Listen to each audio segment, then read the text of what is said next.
cold day in Cologne, obviously.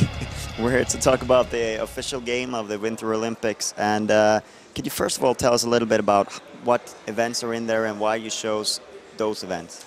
Yeah, we've got 14 events in the game, and we've chosen them all because of the speed and the adrenaline of those events. So things like figure skating, curling, the slower events aren't in there, but all the skiing, the ice runs, all that kind of pace and power and danger of the Winter Olympics is what we're trying to get across. So that's why we've chosen those 14 events. And the ski jump and the snowboarding. Yeah, there's some of the snowboard events in there. So there's snow cross and ski cross. The ski jumps in there. There's 3 of the ice runs, so bobsleigh, skeleton, luge are all in there. 4 of the skiing events. So there's plenty of depth in there across those 14 events, definitely. Some of the Olympic Games in the past haven't been all that great. What would you say is key to making a great Winter Olympic game? I think what we've approached, the way we've approached the game is to make the best game we possibly can. You know, it's great having the Olympic license and working with the IOC and ISM to make it as good as possible with the official tracks and the official kind of venues. But what we wanted to do was make it a great game in its own right, and it's approaching it that way.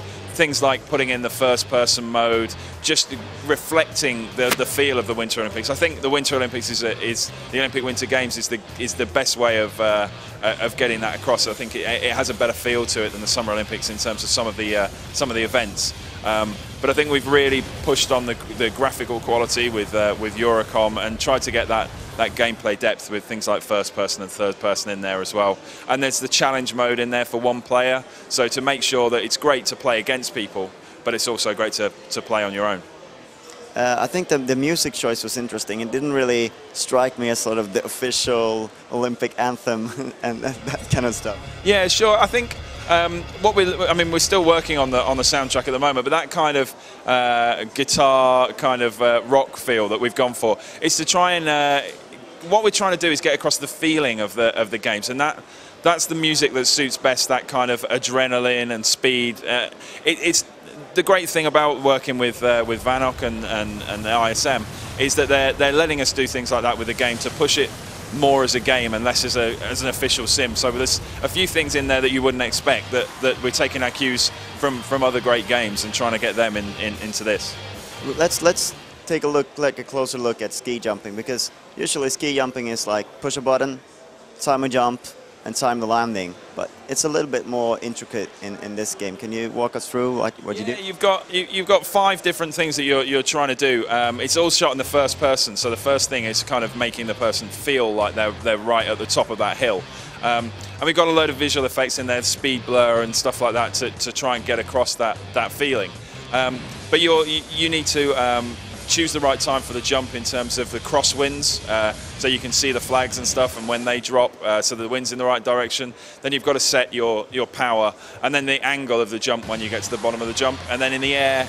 You know, a big part of ski jumping is making sure you're kind of straight in the air. So using your trigger buttons or bumper buttons to balance, and then timing a landing. So it's quite a complicated process. I mean, it all happens pretty quickly. But you know, they're all simple mechanics on their own, but together I think they make up quite an addictive event. It's very, very addictive in the office, definitely. You briefly mentioned the challenge mode. Can you give an example of what that is all about? Yeah, that's taking the events that are in the game and then putting a bit of a twist on them outside the Olympic Games mode to give that one-player experience. So things like on the slalom event, the computer also racing that event and having a couple of seconds head start on you, so you're trying to get to the bottom of the hill before them, putting a twist on it like that way, or things that are a bit more kind of amusing, so putting snowmen on the run that you have to kind of take out or avoid. Just giving them a little bit of a twist to give the game a lot more depth than we had before. There's 30 of those challenges in the game, so it should kind of provide a decent one-player mode as well. And I understand you're getting a head start on the Olympics. Yeah, well, it's coming out on January the 15th and coming on the PS3 and 360 and the PC. So we'll be out just less than a month before the games start over in Vancouver. So the international competition on this will kick off just a bit before, getting that kind of the international rivalries all stacked up before we're ready to go. Let the games begin. Exactly. Thank you very much for your time. Cheers.